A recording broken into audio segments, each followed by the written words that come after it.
Kemudian aku ambil darahnya yang ternyata sangat dingin seperti es. Aku seperti melayang dan tidak seperti sedang naik motor. Bapak yang tadi menolongku sudah tak ada. Sukardi Pohon Rindang. Halo guys, sobat Pohon Rindang, berjumpa lagi bersama saya Sukardi TB. Kali ini aku akan bacain sebuah kisah dari seseorang dengan akun Facebook Ahjusi yang sedang merawat ibunya di rumah sakit. Baiklah, langsung saja ini ceritanya. Cerita ini merupakan kisah nyata. Dulu sekitar tahun 2007, aku lupa bulan apa waktu itu. Yang pasti saat itu ibuku sedang mengalami kritis dan dirawat di sebuah rumah sakit di Bogor. Ibuku mengalami pendarahan karena keguguran. Menurut keterangan dokter, darah ibuku sudah habis setengahnya dan harus segera ditransfusi darah. Dokter memanggilku. Mas, ibunya harus segera ditransfusi darah. Ibunya butuh sekitar 6 kantong. Kebetulan di rumah sakit ini, stok darahnya sedang kosong. Jadi Mas harus ambil darahnya di bank darah yang di Indraprasta. Kalau nggak ada juga, terpaksa Mas harus ke Kramat Jati. Tapi, kemungkinan ibunya Mas hanya bisa bertahan 1 jam dari sekarang. Nanti saya buatkan surat pengantar pengambilan darahnya. Dokter itu menjelaskan panjang lebar. Baik dok, hanya itu yang bisa aku jawab. Bagai disambar petir setelah mendengarkan penjelasan dokter itu. Saat itu aku betul-betul dilanda kebingungan dan rasa cemas yang amat sangat.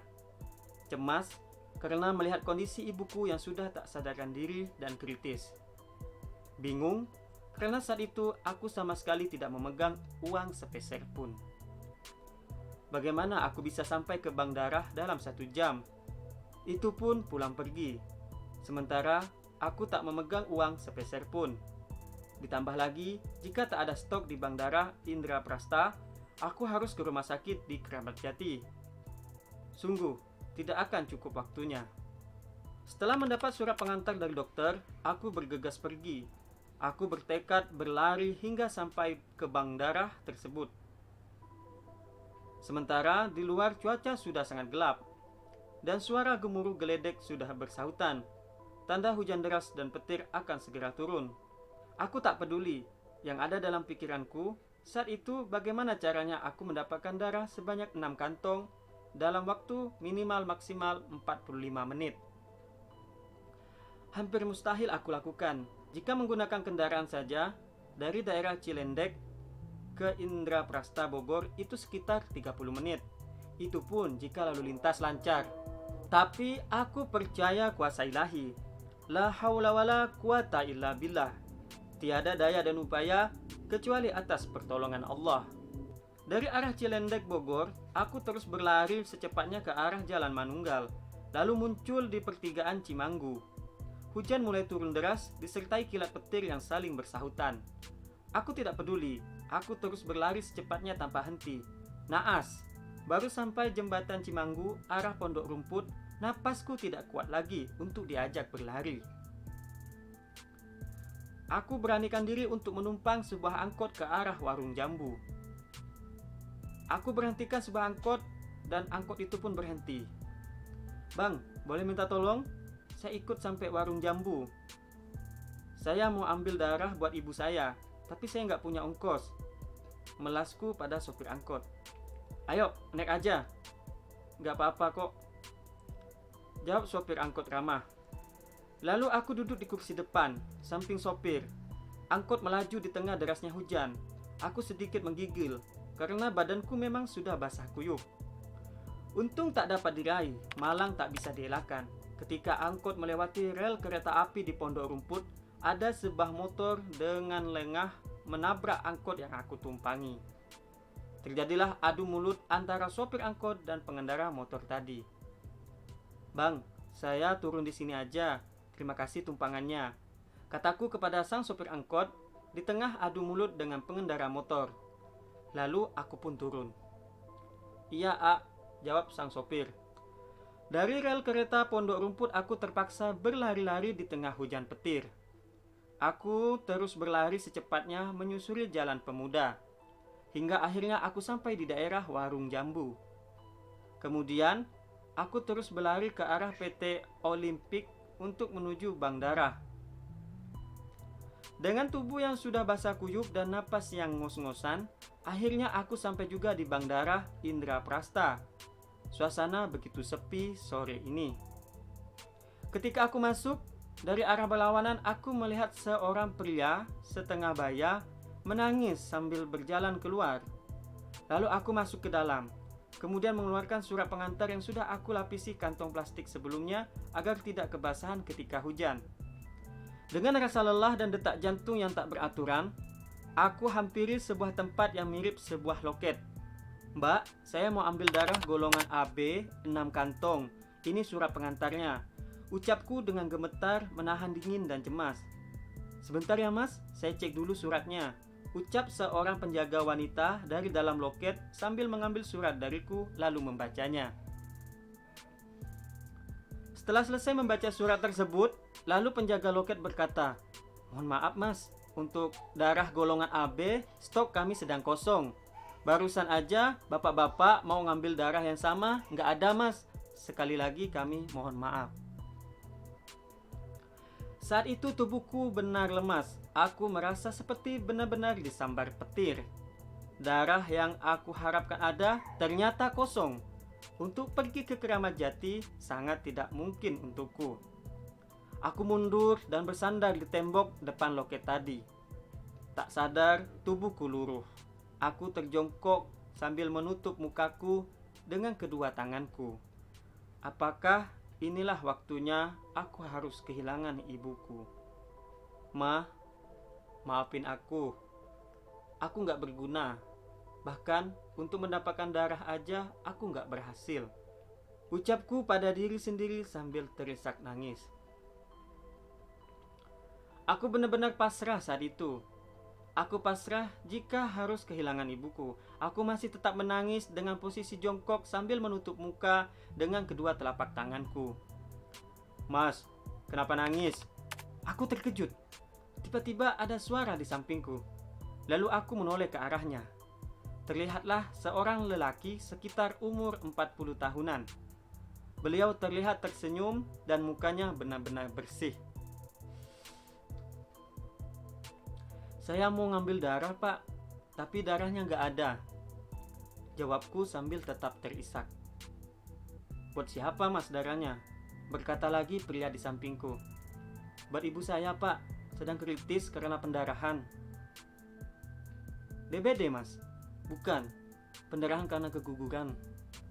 "Coba saya lihat surat pengantarnya mas." Lalu aku berikan surat itu yang sudah basah karena aku remas tadi tanpa aku sadari. Kemudian bapak tadi menghampiri loket. "Mbak, coba tolong mas itu. Dia mau ambil darah buat ibunya," ucap bapak tersebut kepada penjaga loket. "Mohon maaf pak, untuk golongan AB stok kami sedang kosong. Sebelum mas itu aja tadi ada orang mau ambil golongan darah yang sama. Tidak ada pak," ucap wanita penjaga loket. "Coba dicek sekali lagi mbak," pinta bapak tersebut setengah memaksa. Lalu wanita itu kembali ke dalam untuk memeriksa stok. Selang 5 menit wanita itu kembali. "Loh, kok ini ada ya pak? Pas lagi ada 6 kantong. Padahal sebelumnya saya sudah cek dengan teliti. Tapi emang gak ada stoknya," jawab wanita tersebut dengan muka keheranan. "Ya udah, berarti emang rezeki masnya," jawab bapak tadi dengan santai. "Sebentar pak, saya siapkan dulu." Aku yang mendengar percakapan mereka tiba-tiba merasa bahagia dan senang luar biasa. Aku melihat jam dinding di ruangan itu ada yang aneh. Aku ingat betul, tadi dari rumah sakit aku berangkat jam 16:05 atau 16:10. Tapi mengapa sekarang aku lihat jam dinding di sini masih menunjukkan jam 16:20? Yang berarti mereka di situ baru sekitar 10 menitan. Mana mungkin aku berlari dan melewati semua halangan di perjalanan hanya memakan waktu sekitar 20 menit. "Mas, ini darahnya." Tiba-tiba bapak-bapak itu memberikan darah yang aku butuhkan. Kemudian aku ambil darahnya yang ternyata sangat dingin seperti es. Mungkin baru diambil dari pendingin. "Terima kasih banyak, Pak. Aku berterima kasih." "Ibunya dirawat di mana, Mas?" tanya bapak itu lagi. "Di Karya Bakti, Pak." "Kebetulan saya juga mau ke sana. Ayo Mas, kita bareng," jawab bapak itu dengan wajah tersenyum. "Ya Pak," jawabku semangat. Lalu aku bersama bapak yang menurutku misterius itu menuju parkiran. Aku naik motor Vespanya bapak itu. Ternyata di luar hujan masih saja besar. Aku tambah menggigil di atas motor. Hujan besar namun sudah tak ada petir. Ditambah aku memeluk 6 kantong darah yang sangat dingin. Tidak ada percakapan sama sekali selama di jalan antara aku dan bapak itu. Di atas motor aku sempat berpikir, bagaimana mungkin darah yang sudah tidak ada stok, namun ketika orang yang ada di depanku ini meminta untuk memeriksa ulang, ternyata ada stok darah. Yang lebih mengherankan lagi, bisa pas 6 kantong sesuai dengan yang aku butuhkan. Aku hanya berpikir positif. Mungkin benar, ini masih rezekiku, sesuai yang bapak ini bilang tadi.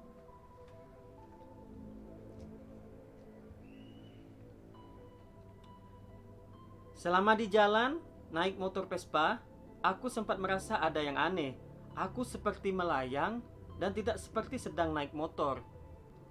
Namun, semua suasana jalanan sama seperti biasanya.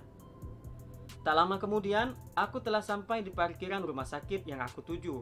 Aku turun dari motor, langsung menuju ke dalam.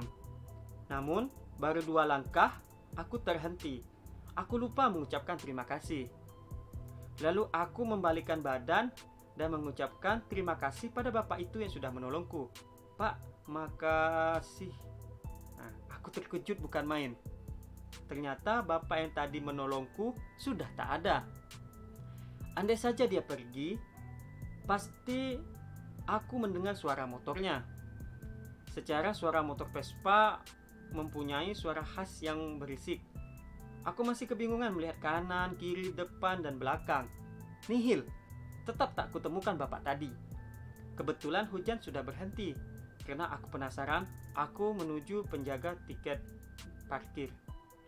"Mas, lihat bapak-bapak yang bawa motor Vespa yang bareng saya barusan?" tanyaku pada penjaga tiket. "Saya nggak lihat Mas, malah belum ada motor yang masuk dari tadi. Emang Masnya lewat mana tadi?" Penjaga itu malah kebingungan mendengar pertanyaanku. "Loh, barusan kan saya lewat portal yang Mas jaga ini." "Gimana sih?" jawabku dengan wajah kebingungan juga. "Sumpah Mas, belum ada kendaraan masuk barusan."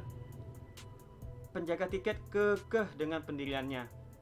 "Ya sudah Mas, makasih," jawabku. Setelah itu aku masuk ke dalam ruangan dokter, berniat memberikan darah yang aku bawa. "Dok, ini darahnya sudah ada," kataku sambil memberikan semua darah yang aku ambil tadi di bank darah. "Loh Mas, ngambil di mana darahnya?" tanya dokter tersebut.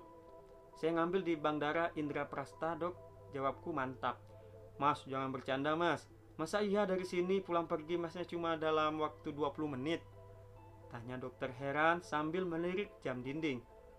Aku pun melihat jam dinding, menunjukkan pukul 16:25 waktu Indonesia Barat. Aku pun tak kalah terkejut. Itulah salah satu kisah nyata yang saya alami sendiri. Asli, semua yang saya ceritakan ini tanpa rekayasa sedikit pun atau fiksi. Semua alur sesuai dengan apa adanya yang saya sampaikan. Siapapun Bapak itu, saya ucapkan terima kasih yang tak terhingga. Jika Bapak seorang manusia, saya doakan Bapak panjang umur, sehat selalu, murah rezeki, dan selalu diberi kelimpahan keberkahan yang luas.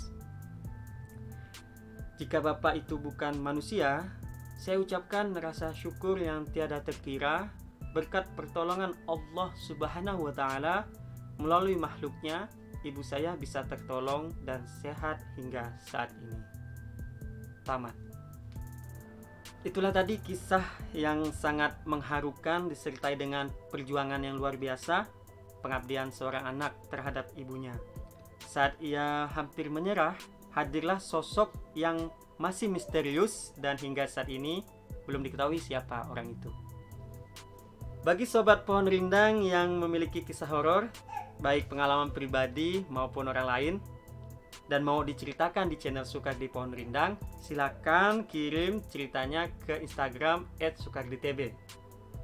Terima kasih, sampai jumpa di cerita horor selanjutnya.